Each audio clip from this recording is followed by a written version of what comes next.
নমস্কার বন্ধুরা, আমি রবি আর আপনারা দেখছেন বাংলার অন্যতম মোটিভেশনাল চ্যানেল ইউ ক্যান।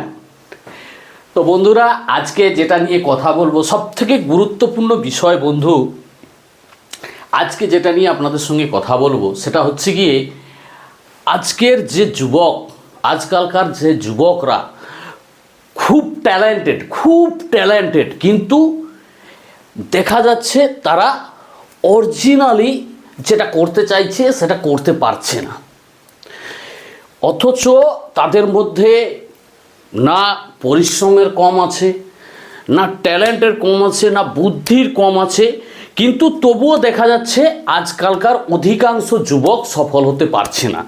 তার একটা অন্যতম কারণ আজকে আপনাদের সঙ্গে শেয়ার করব, তুলে ধরব, যে আপনারা একটা জিনিস সবসময় চিন্তা করেন কি সফলতা পেতে গেলে দুটো জিনিস কিন্তু মাস্ট দরকার। দুটো জিনিস ছাড়া সফলতা সারা জীবনে আসবে না, সফলতা হয়ই না দুটো জিনিস ছাড়া। এক হচ্ছে গিয়ে আপনার মাইন্ডসেট, আপনার চিন্তাভাবনা অল টাইম পজিটিভ, একবারে পজিটিভ চিন্তাভাবনা রাখতে হবে। আর দ্বিতীয়ত হলো গিয়ে আপনার পরিশ্রম। দেখুন, পরিশ্রম আর একটা ব্যাপার আছে গিয়ে কি আমি অক্লান্ত পরিশ্রম করছি কিন্তু সফলতা পাচ্ছি না, বাট যেটা কন্ডিশন হয় কি আপনার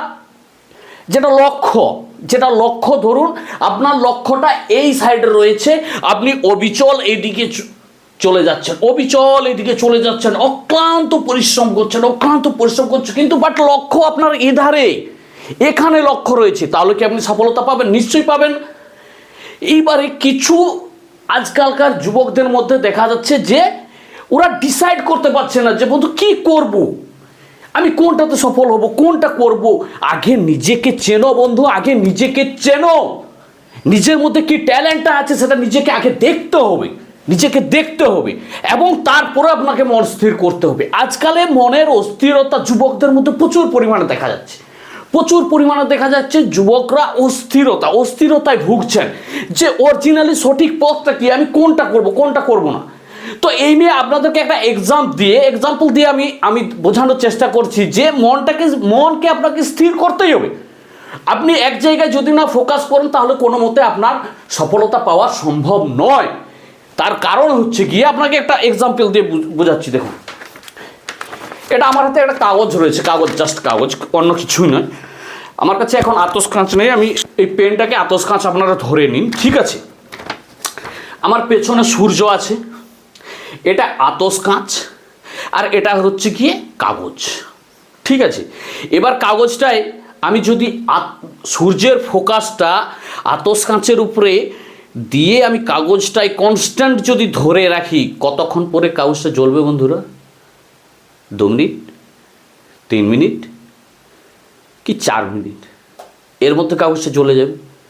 কিন্তু যদি সূর্যও আছে, আতস কাঁচও আছে, আমার হাতের উপরে কাগজও আছে, কিন্তু হচ্ছে গিয়ে আমি আতস কাঁচটাকে এইভাবে নাড়াচ্ছি, তাহলে কি কাগজটাতে আগুন লাগবে? কাগজটা কি আগুন ধরবে? এইভাবে আমি নাড়াচ্ছি, সারা জীবনেও কাগজটাতে আগুন ধরবে না। আমি যদি এক জায়গায় 4 থেকে 5 মিনিট ধরে রাখি তাহলে অবশ্যই কাগজটাতে আগুন ধরবে। এবার আমি আপনাদেরকে এই বিষয়টা বোঝানোর চেষ্টা করছি। দেখুন, যেটা পেছনে সূর্য অর্থাৎ আপনার মনের মধ্যে শক্তি, আপনার মনের মধ্যে পাওয়ার, আপনার মনের মধ্যে শক্তি, ইচ্ছা শক্তি। আর যেটা হচ্ছে কি আতস কাঁচ, সেটা হচ্ছে কি আপনার চিন্তাধারা, আর কাগজটা হচ্ছে কি আপনার লক্ষ্য। 3টে জিনিস দেখুন, এক হচ্ছে আপনার ভিতরে পাওয়ার, আপনার ভিতরে শক্তি, দ্বিতীয় হচ্ছে আপনার মনের চিন্তাধারা কোনটা? আতস কাঁচ হচ্ছে আপনার মনের চিন্তাধারা, আর তৃতীয় হচ্ছে গিয়ে কাগজটা হচ্ছে গিয়ে আপনার কর্মস্থল বা আপনার লক্ষ্য। এইবারে যদি 3টে জিনিসকে আপনি এক সারির উপরে রেখে দেন তাহলে অবশ্যই কাগজটা জ্বলবে এবং সফলতা আসবে। কিন্তু আজকালকার যা সিচুয়েশন দেখা যাচ্ছে বন্ধুরা, আজকালকার সিচুয়েশনে সবাই অস্থির হয়ে যাচ্ছে সফলতার জন্য সবাই অস্থির হয়ে যাচ্ছে। এই রাম এটা করে ডেভেলপ করে গেল, শাম এটা করে ডেভেলপ করে গেল, যদু মধু এটা ওটা করে ডেভেলপ করে গেল। আপনিও কিন্তু কোনো একটা কিছু করছিলেন, কিন্তু আপনার চিন্তাধারাটা হঠাৎ চেঞ্জ হয়ে যাচ্ছে, চলে যাচ্ছে। ও সফলতা পেয়ে গেছে ওই জিনিসটাই, আমাকে ওই জিনিসটাই যেতে হবে। ওটাই না হলো আপনি আরও একটা কিছু করলেন, এটা করলেন। আপনি কি করছেন বলুন তো? এখানে একবার বসছেন, সেখানে একবার বসছেন, এইভাবে সফলতা কোনো দিন আপনি পাবেন না, 100% আমি বলে দিচ্ছি, কোনো দিন পাবেন না। আপনি আপনার লক্ষ্যটাকে স্থির করে আতস কাঁচের উপরে ফোকাস করুন। আতস কাঁচ হচ্ছে নিজের মন, চিন্তা শক্তিটাকে একবারে ফোকাস করুন আপনার কর্মক্ষেত্রে, যেটা লক্ষ্য ওখানেই আপনি চিন্তা শক্তিটাকে ফোকাস করুন। 3 বছর আপনি কন্টিনিউ ওইটার উপরে ফোকাস রাখেন। দুনিয়ার এমন কোনো শক্তি নাই যেটা আপনাকে আপনার সফলতা থেকে দূরে সরিয়ে দিবে। দুনিয়ার এমন কোনো শক্তি নেই। যদি আপনি কমজোর হন, আপনি যদি মনে করেন না এখান থেকে আমি পারবো না, তাহলে সারা জীবনেও আপনি পারবেন না। পজিটিভ থিঙ্কিং একমাত্র সফলতার মূল সূত্র। আমাদের মস্তিষ্কটা এমন বন্ধু, যদি আমরা একটা জিনিস সেট করে নিই না, সারা পৃথিবীর কোনো শক্তি নেই ওটার থেকে আমাদেরকে দূরে সরিয়ে রাখবে। একদম এটা বাস্তব ঘটনা, বাস্তব সত্য ঘটনা। এটাকে আমাদেরকে বুঝতে হবে, চিনতে হবে। আরে ইতিহাস পড়ে দেখে নেন, ইতিহাস পড়ে দেখে নেন। যখন সুভাষচন্দ্র বসুর বাবা প্রতিনিয়ত সুভাষচন্দ্র বসুকে একটা কথা বলতো যে তোমার দ্বারা কিছু হবে না, তুমি কোনো কিছু পারবে না, তোমার দ্বারা কিছু হবে না। সুভাষচন্দ্র বসু মনে মনে এটাই ডিসাইড করে নিয়েছিলেন যে আমি যেটা করব সেটা ভারতবর্ষে এখনো কেউ করে ওঠেনি। তার জন্য উনি সিলেক্ট করলেন কি, যে আমি আইসিএস এক্সাম দেব। তখনকার যুগে মানে টপেস্ট এক্সাম, যেটা আমাদের ভারতের মাটিতে হতো না, বিদেশে হতো, ইংল্যান্ডে হতো। যেদিন বিদেশে পাড়ি দেন সুভাষচন্দ্র বসু, সেদিন কিন্তু ওর পরিবারের লোক পর্যন্ত যায়নি, যেটা জাহাজের বন্দর, ওখানে পরিবারের লোক পর্যন্ত যায়নি ওকে ছাড়তে। সুভাষচন্দ্র বসু গেলেন, যাওয়ার পরে তখনকার দিনে আইসিএস এক্সাম যেটা কোর্স ছিল 4 বছরের কোর্স বন্ধুরা, 4 বছরের কোর্স সুভাষচন্দ্র বসু মাত্র 9 মাসে কমপ্লিট করলেন। 9 মাসে কমপ্লিট করার পরে ভারতবর্ষকে দেখিয়ে দিলেন যে ভারতবর্ষের ইতিহাসে প্রথম আইসিএস অফিসার সুভাষচন্দ্র বসু। যখন ভারতে আসছেন, ব্রিটিশদেরকে হারিয়ে, ব্রিটিশরা তখন 4 বছরে এই কোর্সটা করতো, সুভাষচন্দ্র বসু 9 মাসে কমপ্লিট করলেন। 9 মাসে বন্ধুরা কমপ্লিট করলেন। কিসের জন্য কমপ্লিট করলেন জানেন? ওই যে বাড়ির থেকে বেরিয়ে গেছেন 9টা মাস একটা জায়গায় ওর ফোকাসটা ছিল, ফোকাস ছিল আইসিএস পরীক্ষাটা আমাকে উত্তীর্ণ হতে হবে। এটা মানসিক চিন্তাধারার ফল। ওটা চিন্তা করে নিচ্ছে বাইরের জগতে কি হচ্ছে না হচ্ছে বন্ধু বিন্দু মাত্র কোনো কিছু দেখেনি, কোনো কিছু শুনেনি। আপনাদেরকে আগেও বলেছি, যখন সুভাষচন্দ্র বসু গেছিলেন একটা কেউ ছিল না। যখন সুভাষচন্দ্র বসু ভারতে আসছেন, ভারতবাসীর তো উল্লাসে ফেটে পড়ছে। লাখ মানুষ জাহাজের বন্দরে স্বাগতের জন্য দাঁড়িয়েছিল। এটা তো ইতিহাস প্রমাণ করছে। এইগুলো থেকে শিক্ষা নিতে হবে বন্ধুরা আমাদেরকে। দেখুন, স্বপ্ন সেটা নয় যেটা আপনি ঘুমিয়ে দেখছেন। স্বপ্ন সেটাই যেটা আপনার রাতের ঘুম কেড়ে নিচ্ছে। এক জায়গায় মনস্থির করুন, আতস কাঁচ, সূর্য আর পেপার, ওই 3টে জিনিসকে একটা জায়গায় ফোকাস করে দেখুন বন্ধুরা। 3টা বছর একটা জায়গায় ফোকাস করুন। আমি তো লং টাইম বলে দিলাম আপনাদেরকে। আপনারা যদি সত্যিকারে পজিটিভ চিন্তা নিয়ে লং টাইম, 3টা বছর মানে একদম এনাফ টাইম। এতদিনও টাইম লাগবে না বন্ধুরা, এতদিনও টাইম লাগবে না। যদি ওই জায়গাটা রাত দিন আমাকে এটা করতে হবে, ওটাই করতে হবে, ওটা নিয়ে চিন্তা ভাবনা, ওটা নিয়েই ফোকাস। দেখুন, সেলফিশ হতে হবে, নিজেকে চিনতে হবে। সেলফিশ মানে কি? নিজেকে জানা, নিজেকে চেনা, নিজে নিয়ে ভাবা। সেলফিশ মানে অনেকে অন্য কিছু বলতে পারে, কিন্তু আমার যেটা মনে হয় যে সেলফিশ মানে নিয়ে ভাবা, নিজের জন্য ভাবা। আমাকে তো নিজের জন্য 3টা বছর ভাবতে হবে, 4টা বছর ভাবতে হবে, নইলে আমি আগামী দিনটা আমার কি করব। আপনি 3টা জায়গায় সূর্য আতস কাঁচ পেপারের মতো সেট হয়েছেন 3টা বছর পরে আপনাকে 50টা বছর ফিরে দেখতে হবে না বন্ধুরা। সুভাষচন্দ্র বোস কি করলেন? Subhash Chandra Bose first Indian ICS হওয়ার পরে উনি দেশের মাটিতে এসে দেশকে স্বাধীন করার পথে নেমে গেলেন। এটা আমাদেরকে প্রমাণ করে যে আমরা যতটা আমাদের কাজের প্রতি নিষ্ঠাবান হব, ততটাই কিন্তু আমরা সমাজের প্রকৃত মানুষও হব। এটাই হচ্ছে গিয়ে মূল মন্ত্র।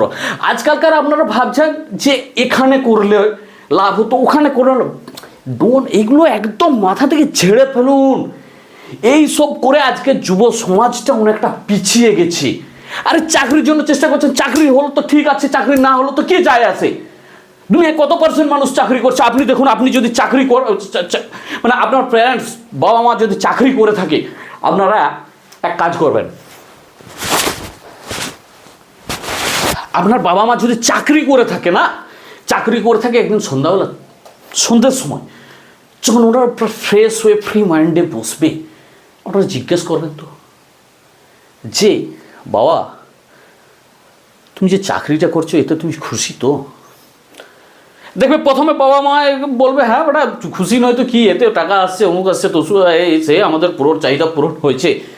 তারপরে যখনই বলবেন যে আমার মাথায় হাত রেখে বলুন তো যে সত্যিকারে কি বাবা চাকরিটা করে খুশি, তখন বলবে কিছু করার নেই বাবা, তোকে মানুষ করতে হবে, তোকে বড় করতে হবে, তোর জন্য একটা জায়গা আমাদেরকে তৈরি করে দিতে হবে যাতে পরবর্তীকালে তোর না অসুবিধা হয়। তাহলে বাবা মা ছেলের চিন্তা ভাবনার জন্য, চিন্তাধারার জন্য শত কষ্ট সহ্য করেও চাকরি করে যাচ্ছে। সে গভর্নমেন্ট হোক প্রাইভেট হলে তো কোনো কথাই নেই, গাধার মতো খাটো, কাজ করো, নইলে উপায় নেই, টাকা পাবেন। এই হচ্ছে, যদি আপনি যেটা চিন্তা করবেন বন্ধুরা, যেটা চিন্তা করবেন সেটাই বাস্তবে হবে। তো মনের বিভ্রান্তি যেটা, মনের অবিচলতা যেটা এখানে ওখানে এটা করলে ঠিক, এটা করলে ঠিক, এই সব চক্করে যত দিন আপনি থাকবেন সমাজ থেকে তত আস্তে আস্তে দূরে যেতে থাকবেন এবং আপনার সফলতা থেকে তত আপনি দূরে যেতে থাকবেন। যেদিন আপনি চিন্তাধারাটা এক জায়গায় করবেন, সূর্যের রশ্মি নিজের ক্ষমতাটাকে এক জায়গায় করবেন আর পেপারটাকে, কর্মক্ষেত্র লক্ষ্যটাকে এক জায়গায় করবেন, সেদিন দুনিয়ার কোনো ক্ষমতা নাই, কোনো শক্তি নেই যে আপনাকে হারিয়ে দেয়, আপনার সফলতা থেকে আপনাকে দূরে সরিয়ে দেয়। হ্যাঁ, একমাত্র আপনার সফলতা থেকে আপনাকে দূরে সরাতে পারবেন আপনি নিজেই মনে করেন, যদি আমি 2 মাস করার পরে যদি দেখলেন যে না আমি এখানে পারছি, আমাকে সরে যেতে হবে, এই চিন্তাটা বেশিরভাগ যুবকের মধ্যে আসে। এই চিন্তাধারাটার জন্যই আজ আমাদের যুবকরা দিশা খুঁজে পাচ্ছে না, যুবকরা কি করবে খুঁজে পাচ্ছে না। আরে ভাই, তোমাকে যখন পাঠিয়েছে ভগবান এই দুনিয়ায়, তোমার মতো দ্বিতীয় কেউ দেখতে আছে কি? নিশ্চয়ই নেই। যদিও থাকে সেটা আবার সন্দেহের ব্যাপারে এসে যাবে, বাদ দেন। এইবারে তোমার মধ্যেও যেটা দিয়েছে সেটাও কিন্তু ইউনিক, সেটাও কারোর মধ্যে নেই। এই রামসাম যদু মধুর কথা দেখে, ওই কাজ দেখে ওদের সঙ্গে সঙ্গ দিতে বা ওদের সঙ্গে পাল্লা দিতে বা ওদের সঙ্গে কম্পিটিশন করতে, ওদের কাজটায় নেমে পড়াটা 1 নম্বরের মূর্খামি। আপনি ডিফারেন্ট কিছু সোচো, ডিফারেন্ট কিছু ভাবো, ডিফারেন্ট যে আমাকে এটা করতে হবে, দুনিয়া আমাকে এই নামে চিনবে। এই চিন্তাধারা, দেখুন মানুষের চিন্তাধারার উপরে কোনো শক্তি নেই, যেটাই আপনি চিন্তা করবেন সেটাই হবেন।